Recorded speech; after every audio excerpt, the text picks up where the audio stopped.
Out of the night Hopper came, and Perrin was one with the wolf.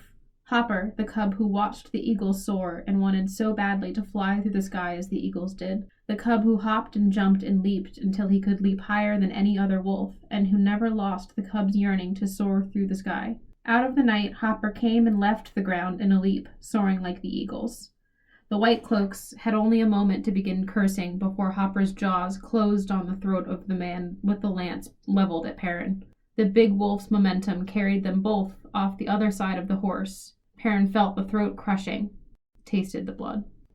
Hello, I'm Will, and this is my wife, Dallas. Hi! And this is Not the Beginning, a podcast where a longtime Wheel of Time fan and someone who's never read the series before read through each of the 14 books in this very long series. A warning, this podcast may not be suitable for younger audiences and will contain spoilers. If you've not read Robert Jordan's The Eye of the World, please proceed with caution. On this episode of Not the Beginning, we will be diving in and discussing chapters 28 through 31 of The Eye of the World.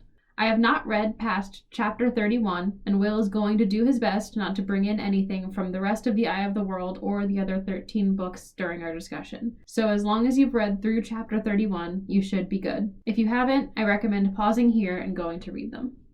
All right. Last episode we left off with Perrin and Egwene and Elias leaving the Tinkers. But this time we're picking back up with Nynaeve, Moraine, and Lan as they arrive in Whitebridge. When they get there, there are signs of the trouble that Rand, Mat, and Tom had experienced. Some houses burned, a town militia patrolling the streets. Moraine can tell that Rand and Mat have passed through recently, but decides to go after Perrin, who still has his silver coin. Meanwhile, with Perrin and Egwene, they and Elias, like I said, have left the Tinkers and are traveling south. They eventually come across just a massive swarm of ravens that descends and attacks them and eviscerates a fox. They're running from them to a setting where Elias says that they'll be safe from the ravens. While running, though, Perrin can feel the wolves running with them, talking to him. And he also begins to wonder if he maybe if he was capable of killing Egwene out of mercy if she had been caught by the ravens, trying to avoid having her share the same fate as that fox that ran by. While in the setting, Perrin is warned, and Elias as well, by the wolves that there are people on horseback coming. Perrin and Egwene hide, but Perrin can feel the wolves being chased down. Eventually, they're confronted by several of these men who turn out to be White Cloaks. While kind of being questioned by two of the White Cloaks that show up, one of the wolves, Hopper, jumps out of the middle of the night, kills one of the White Cloaks, but is killed himself by some of these lance-wielding White Cloaks.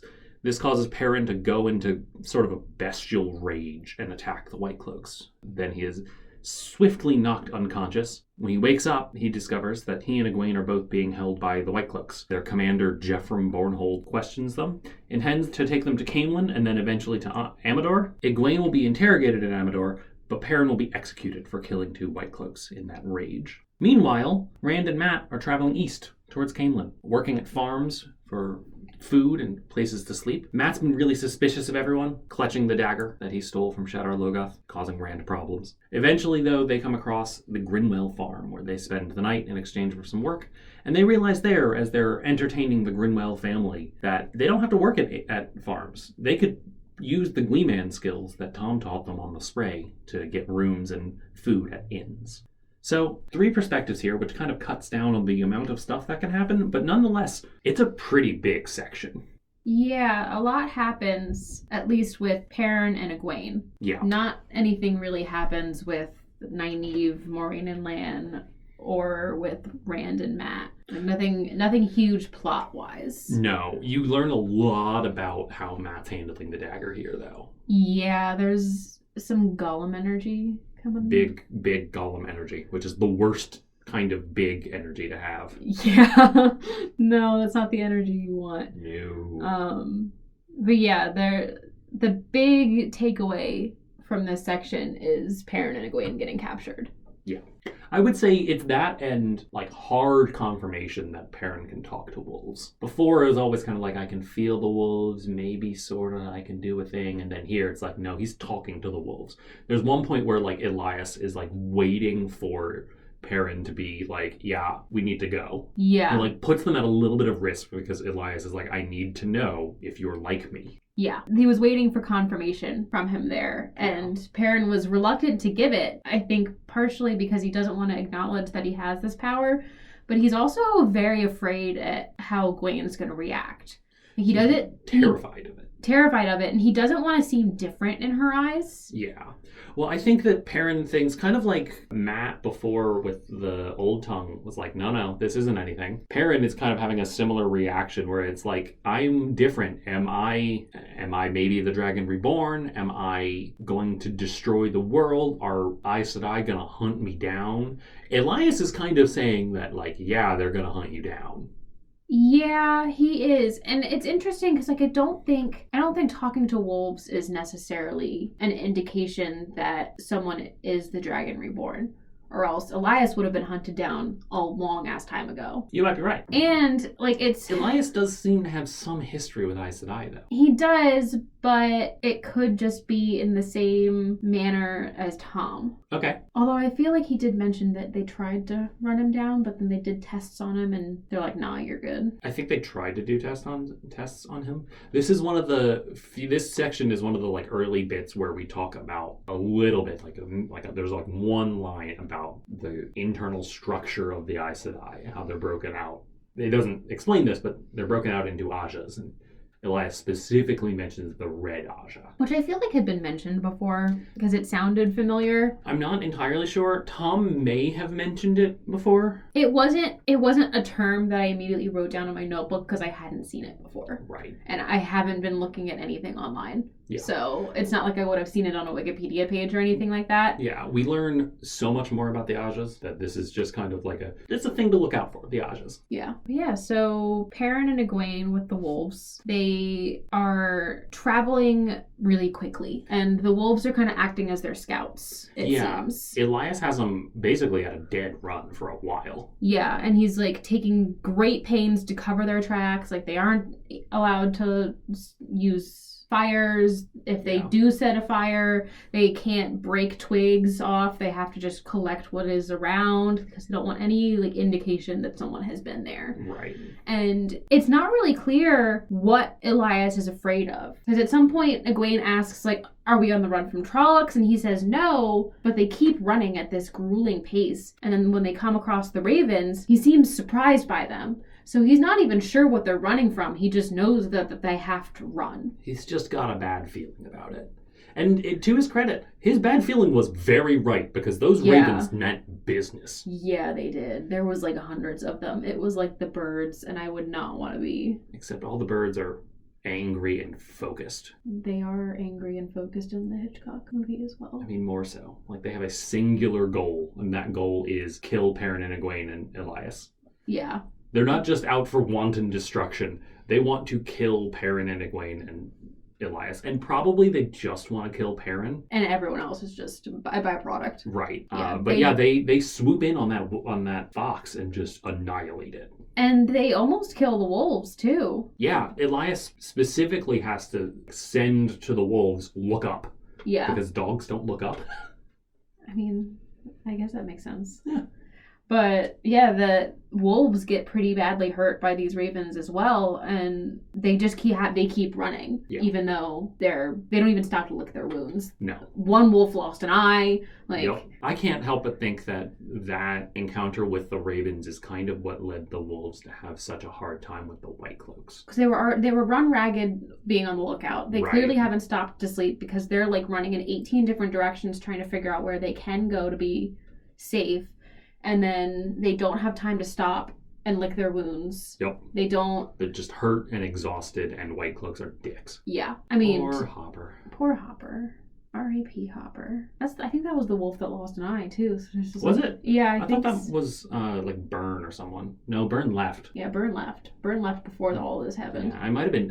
in my mind, I had it as Dapple or Wind, maybe. Maybe it was Dapple. I don't know. But... yeah, Wolf lost an eye, then Hopper died. Perrin goes nuts. Perrin merges with the wolf in a way, and then goes nuts. I was a little confused with the sequence of events there, so maybe you can kind of clear it up for me. Because how I read it is that, like, he became one with the wolf and started going nuts as the wolf was going nuts, and then I guess, killed White Cloaks and then blacked out when Hopper died. Because he said he's not sure if he died or the wolf died. Yeah. So how I read that passage was that when Hopper was killed is when he blacked out. And he wasn't sure if it was him dying or the wolf, because it was just all of his senses were melded together in that moment. Yeah. So I think, first off, the whole Perrin section is a little confusing, and I think it is largely because Perrin himself is just a very confused individual right now. Yeah. Like, the whole being able to talk to wolves has really thrown him for a loop, and I think Jordan does a very good job of expressing that in how he's writing it. Because it's a confusing section because Perrin's view of the world isn't right now.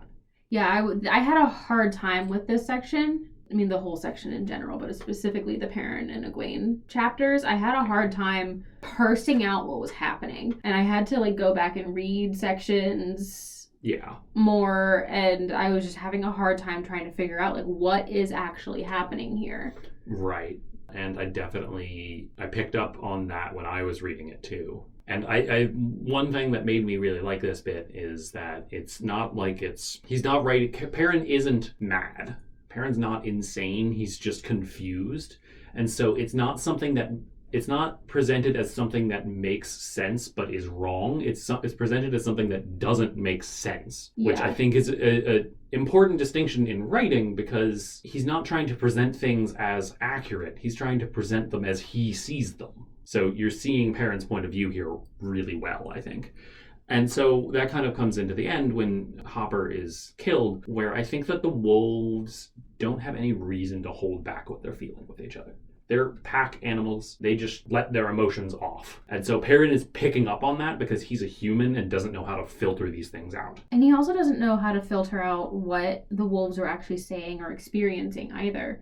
He can't tell the difference between the wolves and himself at certain moments. And because there were certain moments where he's like, they smell weird to me. And he's like, no, they smell weird to the wolves. That's what you're experiencing. Right. But they could smell weird to him. He also has some weird eyesight stuff going on. Yeah, his senses are clearly starting to become more wolf-like the longer he talks to them, interacts with them, lets himself merge with them in a way. Because I feel like every time he talks to them, it's kind of like he's merging with them. It almost seems like he's warging into them. I think that's a really good analogy, actually. He's not, but I think that there's a lot of similarities. But I think that, a lot of the same things that in Game of Thrones a warg can, they actually go into that animal. Right. But even when they're not actively warging, they have a different relationship with the animals that they warg into. Yeah. Bran has a special relationship with his wolf, Summer? I think Summer. And we don't know that you can't actually just go and inhabit a wolf. Or at least I don't at this current moment. That's true. We don't really know what the extent of Perrin's connection to these wolves are and how the wolves can then affect Perrin. This is very true. Is his increased eyesight and increased sense of smell because he has been communicating with these wolves and the skill is transferring over? Or is it something that, even if he's away from wolves for a very long time, he'll retain? Is it, the longer he spends with wolves, the more wolf-like he becomes, and maybe he can stop that process? We don't really know that yet. I think a lot of those questions are kind of what's plaguing Perrin. Because at this point, we know more about what's happening to Perrin than Perrin does. Yeah. Because we can at least point to Elias and we can kind of extrapolate what's happening to Perrin from what Elias is. Well, and because Elias's eyes actually look like wolf eyes. Right. And Perrin obviously right now doesn't have wolf eyes, or else I feel like that would have been a description. The White Cloaks probably would have been hey, you have evil eyes. Yeah. Although the White Cloaks do tie him and Egwene up. They do. With a lot of rope. Well, Perrin kind of goes nuts and kills two of them with an axe, and they're armored dudes on horses. Well, and he kind of goes rabid. He's going rabid, basically. Yeah. And he goes rabid on them when he's tied up. He tries to break out of his ropes, even though he looked at the ropes and he's they've been bound 6 times over, and he still fights against these ropes, cutting into his he's bleeding and he doesn't care. Yeah. And he has to control his emotions more than once to avoid getting hit in the head again. Yeah. One thing when he's talking to these white cloaks is kind of they don't touch on it much, but I think a very interesting implication here is that when they enter the steading, right, this is that safe place. The one power isn't there. Egwene feels off. Egwene can channel, so she, at least even in her super untrained state, has some sort of connection to the one power, and she feels it instantly. Mm-hmm. Perrin feels something shift, but Perrin's stuff still works. Which is another indication that the talking to wolves and interacting with the wolves isn't, at least it's not channeling the one power. No. Because neither his or Elias's powers would work. If anything, when he's in the steading, his powers get stronger. It seems like something about the one power might be blocking. Maybe. I think it's more a function of time than the one power. Okay. Elias and Balsamon both are make comments in earlier sections about this being an old thing, that it existed before the one power. Okay. So I don't know that it necessarily has to do with the one power. It could be just that not being in danger for the first time in several days has allowed Perrin the space to be like, hey, I can see in the dark. Yeah. Well, he doesn't even notice it until Egwene's like, you can see that? You can see that? And then when that was another side I had to go back and read because I was getting a little confused. But when I read it the second time after I realized he can see in the dark, like when he waved over to Egwene, she didn't follow him. It's because she couldn't see him. Right. It's not. It's from his perspective, and he's just like, "Hi, I can see you," but Egwene's over there like, "I'm blind. It's dark."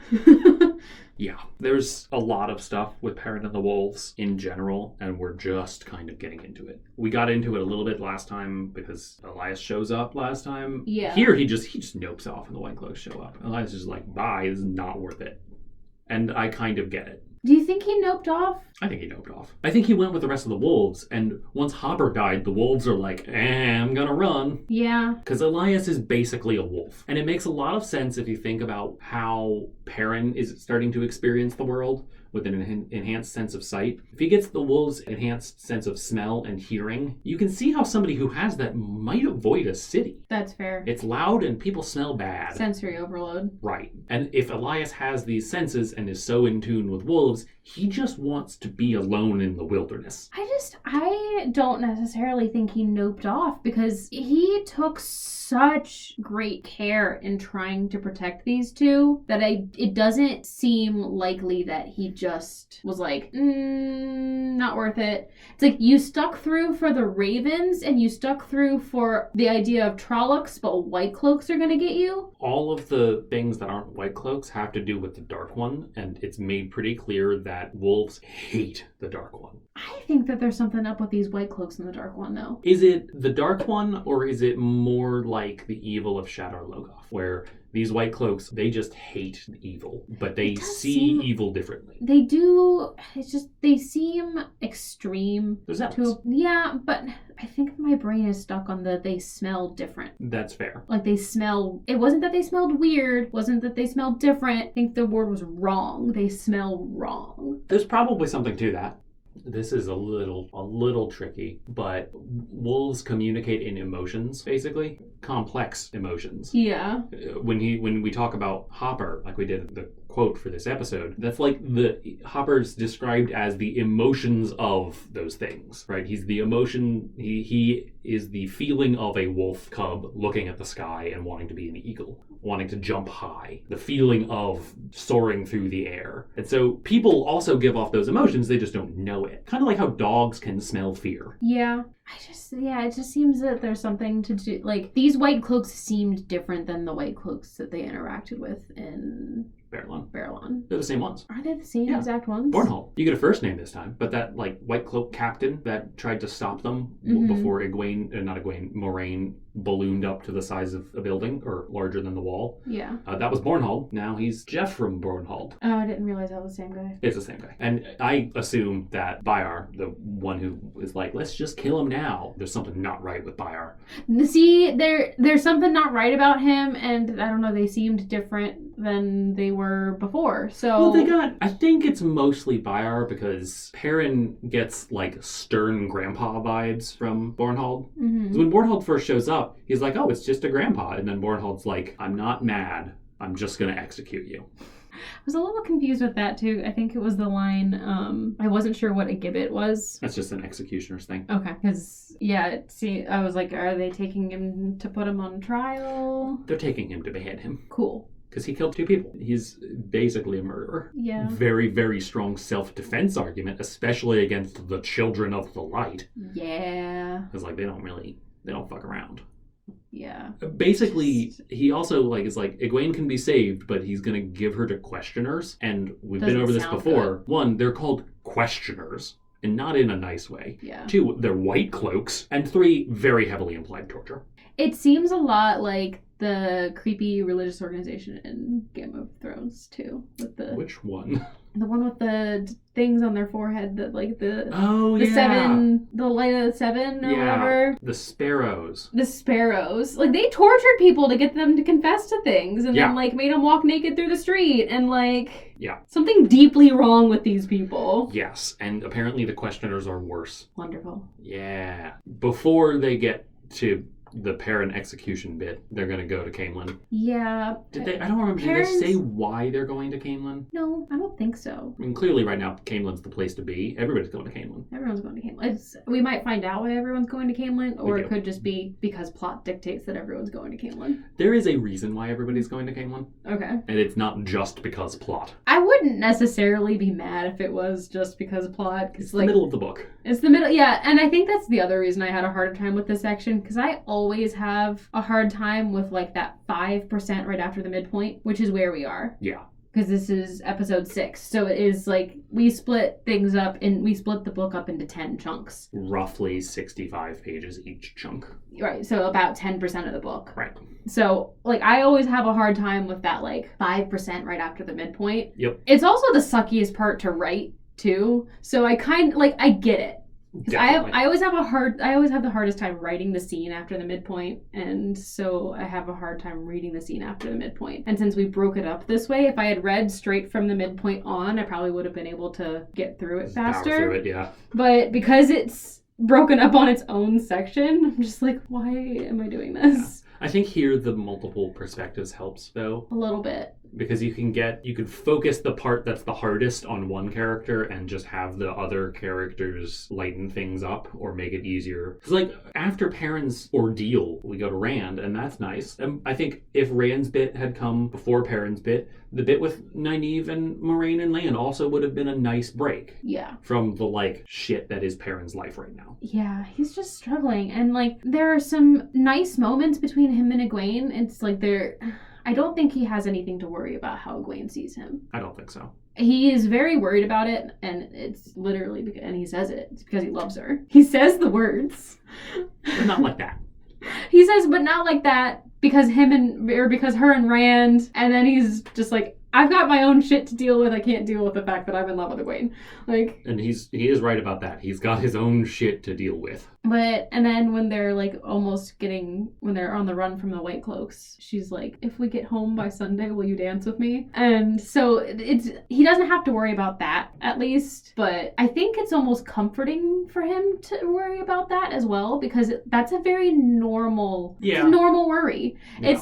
It's something, he's got so many things to worry about that are so out of the norm that sometimes when you worry about something as inane as does my crush think of me differently because of this thing, it's everyone worries about that. So it's a little comforting to have those worries. You know what's not a normal worry to have? Am I going to kill her out of mercy if the ravens catch her? Yeah, well... Because he worries about that a lot. And then he has a conversation with Elias about it. Well, that's when he says that he loves her. Because Elias is what, do you hate her that much? And he's no, I love her. But not like that? Question mark. Yeah, and they have a really interesting conversation about the axe. Because after Perrin realizes that, I would probably put Egwene out of her mercy, out of her struggle, out of mercy, if it came to it. He's I hate this axe and what it's done to me. He's blaming everything on the axe, which is a very denial thing to do. Yeah, and I do really like the line Elias had after that, and he's it's good that you hate it. That's why you'll keep using it. You'll keep using it as long as you hate it. You'll keep using it as long as you hate it, and you'll use it better than any other person would. Yeah. The second you start liking using it is when you need to get the fuck out of Dodge. It's when you need to throw it away and So when you Elias need is to throw like, it away, if you get rid start, Elias is basically just like, if you start liking using the axe, just yeet it. Just yeet. Get rid of it. Get rid of it and go somewhere else. Which, to be fair, seems like Elias's MO all the time is just go somewhere else. That's fair. So I don't know if that's necessarily the best advice, but the advice about you're going to use it better than most people as long as you don't like using it, I think is really good. And I think that applies to a lot of things. Yeah, people who want to be in power are usually the scarier people. It's like, I think it's more, or at least the people who want to be in power because it's power, not because they think they can do something good with it. Like the difference between someone like running for president because they think that they can change things versus wanting to be president because it's a cool position. okay. Like, Yeah. I'm scared of the second one. Yeah. You want people who don't necessarily want power but need it to do a good thing. Yeah. People who would get rid of it if they could. Right. And clearly Perrin wants to get rid of it, which means he's going to use this power well. And I think that also goes to him and talking to the wolves, because he doesn't want to be able to talk to the wolves. Yeah. And then when he does realize that he can't really feel the wolves anymore when they're tied up with the white cloaks, he's like, I got what I wanted, but the cost was too high. Right. Which is another thing with, I keep making note of the price was too high. I think that's one of my like recurring things that I'm just tracking, because I'm still trying to figure out Tam. Tam, yeah. I'm still trying to figure out Tam. Good old Tam Althor. If Tam doesn't show up ever again, I'm gonna be so mad. I have so many questions. What I find really weird, and as we're recording this today, we just got a little bit of news about season 2 of the Wheel of Time show. It was announced that they're going to do one. That kind of reminded me, do you know who plays Tam in the show? Isn't it Bruce Bolton? Which is just... What? Go from really shitty evil dad to just like kind of chill farmer dad. Roose Bolton wasn't that evil. Roose Bolton was real evil. He created Ramsay. Yeah, and what's-his-face created Cersei, but I don't think he was all that evil either, and Cersei's fucked up. Cersei's not evil. Cersei's just nuts. So is Ramsay Bolton. A little bit. Anyway, this is not a Game of Thrones podcast. This is not a Game of Thrones podcast. Because at some point, if we were doing that, we'd have to talk about season 8, and I would just drop into a vegetative state if I had to acknowledge the existence of season 8. Let us just cross our fingers that season 8 doesn't happen to the Wheel of Time. It's done. The series is done, so it'll be a lot harder. If they're following the source material, it'll be a lot harder, and this is why I wanted a Wheel of Time TV show for ages, because it's done. It was done in 2011, and there's 14 books. If you cut out a lot of stuff from the books, you still have enough to make a really good show. Yeah. Because, I mean, there's a lot that you can cut out. That's what I was saying. Like, this section, the only thing that, like, if I was doing a summary of the whole book, the only thing I would have pulled out of this section is that Perrin and Egwene get captured by White Cloaks. Yeah. Which is a little bit of a shame, because the stuff that happens to Rand and Matt is really funny. Yeah. It takes them so long to figure out that they can just Glee-man themselves out at inns. Yep. Like, why are you trying to, like, shovel hay for people and sleep in their barns before getting chased out by dogs? Which I have thoughts about that. But yeah, why would you shovel hay and, like, sleep in the road when you could just walk into an inn and be like, hey, I can juggle. Right, I can entertain your people. Just give me room and board. Right, they're not even asking for money. Yeah. Because they're like, we know we don't have the skills of a great Glee man. Together even, like, just the two of them have skills of half a Glee man, and there's two of them. But although, I will say they have probably, like, half of Tom's skills. But I think Tom is probably much better than your average Glee man. That's fair. I mean, he is a character in the book, so... He is a character in the book. I would say he's a named character in the book, but this is the Wheel of Time. Let's be real. They're all named. Yeah, all of the Greenwell family has names. Right. But yeah, of course Tom is a better Gleeman than most Gleemen because he's a main character in at least the first book of a 14-book series. Yeah. I am not convinced that he is dead. I'm still on the no body, no crime. Okay. So until... No one in Whitebridge, though, is like, hey, that Glee man. But they were lying about how the whole thing happened. They were. And they wanted Nynaeve, Moraine, and Lan gone. Right. It's just like, get out of here.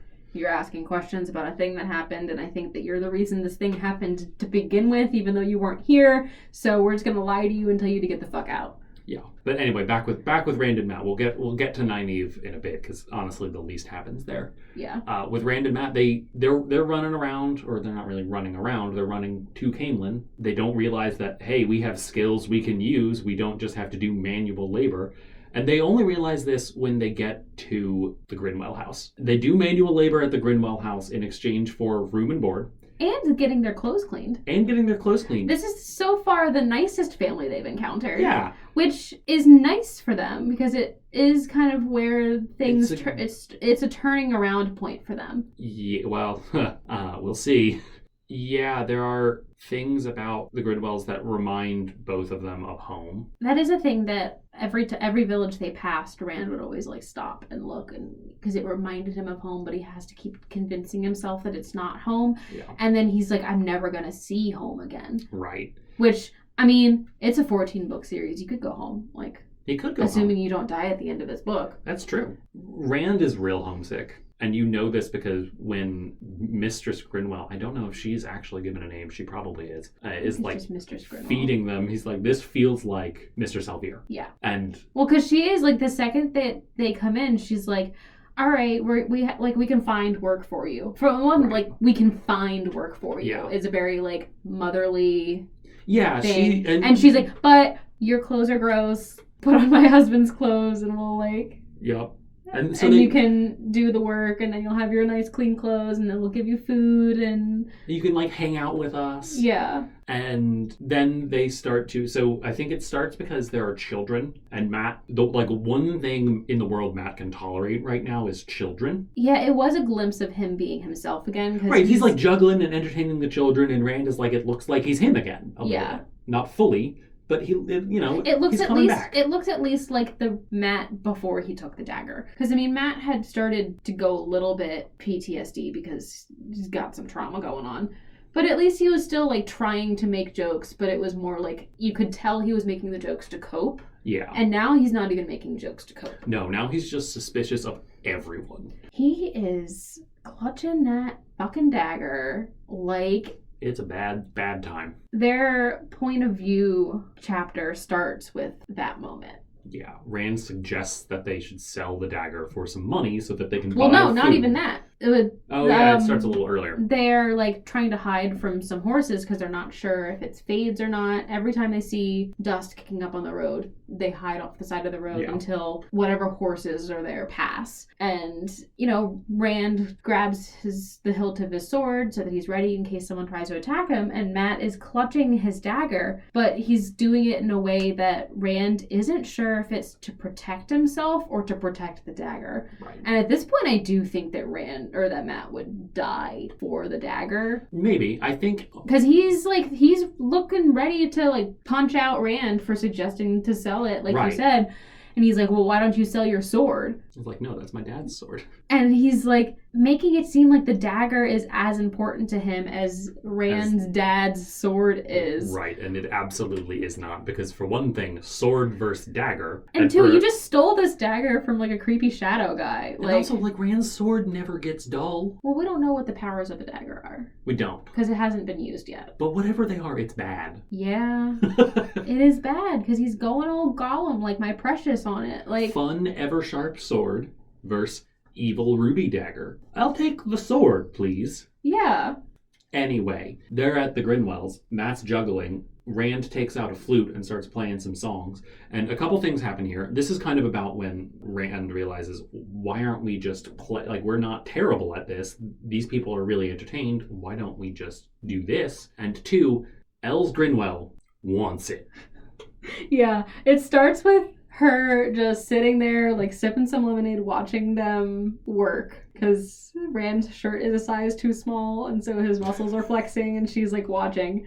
And she's just, and he, has this moment, which is so funny to me, is that, Perrin would know what to do here. Which is just, We talked about this last episode when Perrin was like, Rand would know what to do with these girls. No, he wouldn't. Neither one of them actively doesn't know what to do. Sorry, that makes no sense. Neither one of them actively knows what to do right now. They are both very confused. They're both very confused. So Rand's just like, I want this girl to stop staring at me. Because I think this time the reason we get kicked out is going to be because of me, not because of Matt being creepy. And that is why, that's what I was saying, like, I had thoughts on it. Matt is the reason that they keep getting kicked out early. Because he's being so suspicious of everything. Everything. That it's making people suspicious of him. Right. And, like, sometimes he doesn't even... Is that him acting, or is that just the dagger's influence? Whether it is or not, that's not the point. Like, he's suspicious of everything. Right. And, like, they got kicked out of doing something before they even finished work. Someone set their dogs on them. I mean, the house right before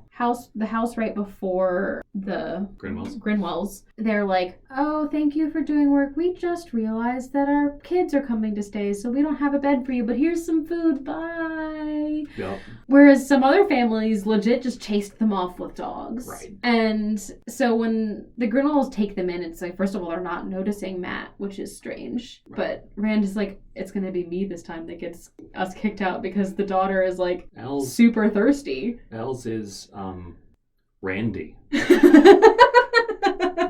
Puns. I love puns. You and your terrible jokes. Yup.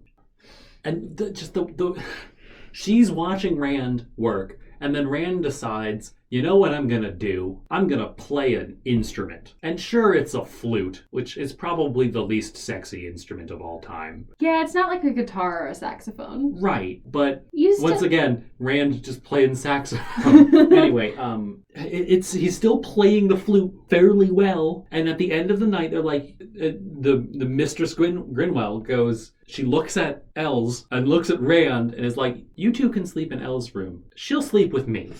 And the father just doesn't even pick up on it. Like, Master Grinwell doesn't pick up on it. No, he doesn't. He's like, what's the point of that? And she's like, no, she'll sleep with me. She'll be fine. They've got to get up early and leave anyway.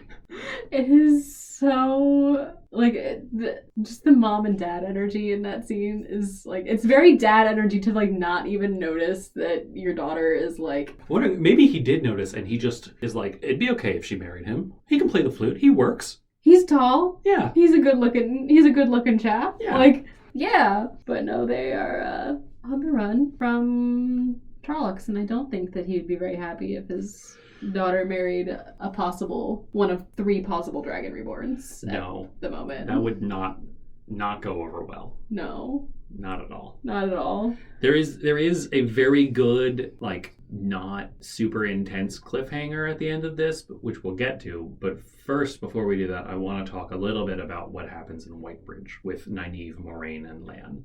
Before we do that, I just have one more thing about Matt and his fucking dagger. He's also talking in his sleep, which is just never a good sign. No.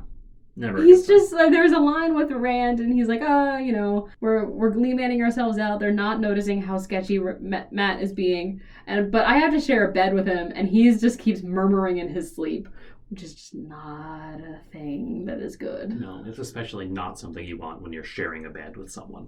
No, sleep talking is creepy. It is a little bit. My sister used to sleep talk. I used to sleep talk, so it's creepy. If I ever get stressed out enough, eventually I might start sleep talking. Please do not. Make an active choice while you are asleep to not sleep talk. Thank you. This has been not the beginning. And it's over now because my wife might sleep talk. It was nice while it lasted. But yeah, so Whitebridge. Nynaeve, Moraine, and Lan are traveling to Whitebridge, and Nynaeve does not like Moraine.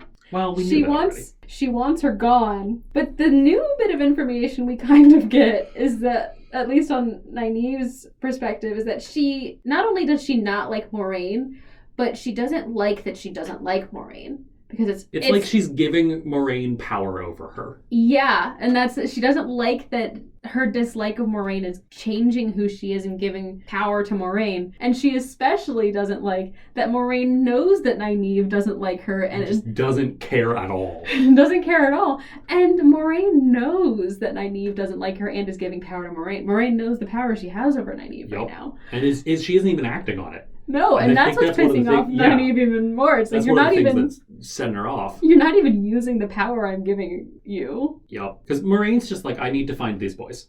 That's the only thought in her brain is, I need to find these boys. Yeah. Lan is trying to help. Lan's not doing a great job helping, though. Yeah. Not in like a bad way. It's just he has nothing to do here. Right. Lan is not being his most Lan self. He's not being Dad Lan right now. He's just kind of like, what do I do here? Because he's kind of with two moms. There are no children to Dad. He usually dads Moraine, though. We've decided that Lan is John Mulaney's father, the driving up to a McDonald's window, grabbing one black coffee, except it's not for him, it's for Moraine. That's true. But Moraine doesn't have to be mom here. Moraine can just be Moraine. That's true. And also Nynaeve is apparently also mom, because he respects Nynaeve's sneakery. Yes. And he also has one of his two emotions towards Nynaeve in this section. Yes, rock and slightly softer rock. Yes, and usually slightly softer rock is saved for Moraine, but he has a slightly softer rock moment with Nynaeve, because they're talking about which boy to go after, and, at this point they've gone through Whitebridge, and Nynaeve is like, clearly we're on Matt and Rand's tail, because they've clearly traveled through here and they're on their way to Camelin. Why don't we just keep going after them? And she's like, because I don't know where they are specifically. I'd rather find Perrin and then have Perrin go with us to find them. I know exactly where Perrin is right now. Right, and there are two other elements here. Nynaeve also wants to go after Egwene. And that gets shut down pretty quick. Yeah. But also Moraine is saying, basically, Rand and Matt are going to Camelin. If they are even slightly intelligent, they'll wait in Camelin. We know that they're going there. Yeah. I don't know where Perrin is going, and I can find him easier. Right. So let's go there. Nynaeve also makes a comment, I guess thinks a comment, that at one point, Lan would be so much better off without Moraine. And she says it in a way, and then quickly has to change her thinking to, because he can handle himself, which means her brain was going somewhere else. It was. Nynaeve is nursing a little crush on Lan, which, fair. A little bit or a big one. Because for Nynaeve, I feel like that's pretty big. That's true. I feel like she doesn't bother with crushes. Nynaeve is a strong, independent woman. Yes. Who really hates everything that says that she might not be. Yeah. Including feeling attraction for men. Yeah. Or women. We don't know Nynaeve's deal. We don't know anyone's deal. Well, okay, we know at least part of Nynaeve's deal, which is she's definitely crushing on Lan. Yeah. So she at least is attracted to Lan. Which, fair. Yeah. I have already said that out of this book, Lan is my book boyfriend. Some rocks can get it. Sexy rocks. Sexy rocks. Yeah, she wants Moraine out of the picture. Very much so. For multiple reasons. Just go back to the White Tower. We'll handle it. I can run off into the sunset with my hot water boyfriend. Yep. No, not that. I want to run off into the sunset and find my friends. Yep. That's very much her train of thought. It very much is. I don't know that I ship Nynaeve and Lan, but I do love Nynaeve having a crush on Lan. Yeah. It's a storyline. I'm digging it. Yep. Yeah, they're going after Perrin, and Lan also seems very uneasy this section, which I think is something we're not used to seeing with Lan. Yeah, he's not so much in his element, it seems, when he's not actively protecting someone, searching for threats, or fighting something. Yeah, because there's silence that's making Lan very uneasy, and they are kind of surrounded by people who really seem to dislike them at Whitebridge. But he's very unnerved by the Fade that was in town, and I think that's actually just a line, I wrote that down from the book. Nynaeve points out that Lan is very unnerved. I'm not sure if it's just Nynaeve is picking up on these things from Lan because she's noticing him more. Maybe he was always this unnerved about these things and Rand just didn't notice because he's looking up to this. It could be. And he was pretty unnerved in Berlon about the Fade. But he has him go quick. But it wasn't it, and in